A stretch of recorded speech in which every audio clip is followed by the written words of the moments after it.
Snoopy's Autobiography. It all begins on a quiet afternoon in the Peanuts neighborhood. Charlie Brown and his friends are gathered together, enjoying another ordinary day, when suddenly something catches their attention. Snoopy, the world's most imaginative beagle, is sitting proudly on top of his iconic red doghouse, typing away with great enthusiasm. The kids look at him in confusion, wondering what kind of scheme he's up to this time. Before long, they discover the answer.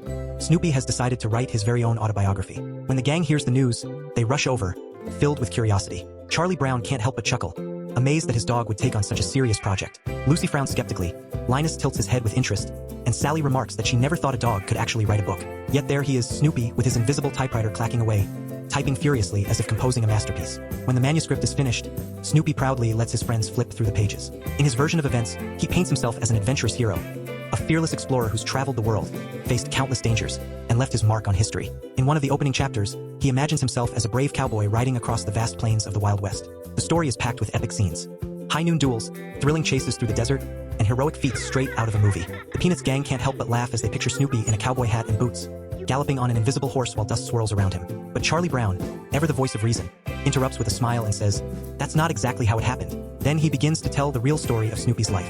He explains that his loyal friend was born at Daisy Hill Farm, a happy and lively place filled with laughter and sunshine. There, Snoopy lived with his siblings, Spike, Andy, Marbles, Olaf, and Belle. They were a playful bunch who loved to run through the fields, chase butterflies, and bark in harmony as the day faded into dusk. It was a home full of love, warmth, and wagging tails. As time went on, though, each of the puppies was adopted one by one. Eventually, only Snoopy was left, the last to find a home. It was a bittersweet moment, but it marked the beginning of something beautiful. Destiny led him straight into the arms of his forever friend, Charlie Brown. The round-headed boy recalls that special day, remembering how he saw the little beagle for the first time and instantly knew he was the one. From that moment on, their lives became inseparable. As Charlie Brown shares these memories, the rest of the gang listens closely, completely absorbed. They can almost picture young Snoopy, timid and curious, arriving at his new home, sniffing around every corner, and slowly getting used to his surroundings. Charlie explains that at first Snoopy wasn't the brave, confident dog he is now. He was shy, nervous, and unsure of himself. Just a puppy who needed love, patience, and a full bowl of food to feel safe. Snoopy, however, doesn't seem entirely satisfied with his owner's version of events. With a dramatic sigh, he lifts his snout and turns back to his book, insisting that his story needs more excitement. In the next chapter, he transforms himself into a sophisticated adventurer, wearing sunglasses and a scarf fluttering in the wind, traveling the globe on secret missions. He even writes about joining the French Foreign Legion, training in the scorching desert, and proving his courage under the blazing sun. The scenes are so over the top that the kids burst into laughter. Lucy rolls her eyes and says Snoopy clearly has too much imagination, while Linus reflects that maybe everyone exaggerates their life stories a little to make them more interesting. Charlie Brown, meanwhile, just smiles fondly at his dog. He knows that behind all those wild fantasies lies a gentle heart, loyal, creative, and full of love. The story continues with tender recollections. Charlie remembers the first time Snoopy walked him to school, or sat nearby as he tried and often failed to fly his kite.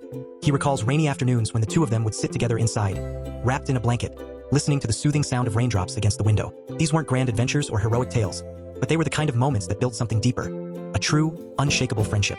When Snoopy finally reaches the end of his autobiography, he decides to write a dedication. Everyone expects something flashy, maybe to my admirers or to heroes everywhere, but instead, the Beagle types a simple, heartfelt line. "To that round-headed kid who always brings me dinner." The sincerity of the words fills the room with warmth.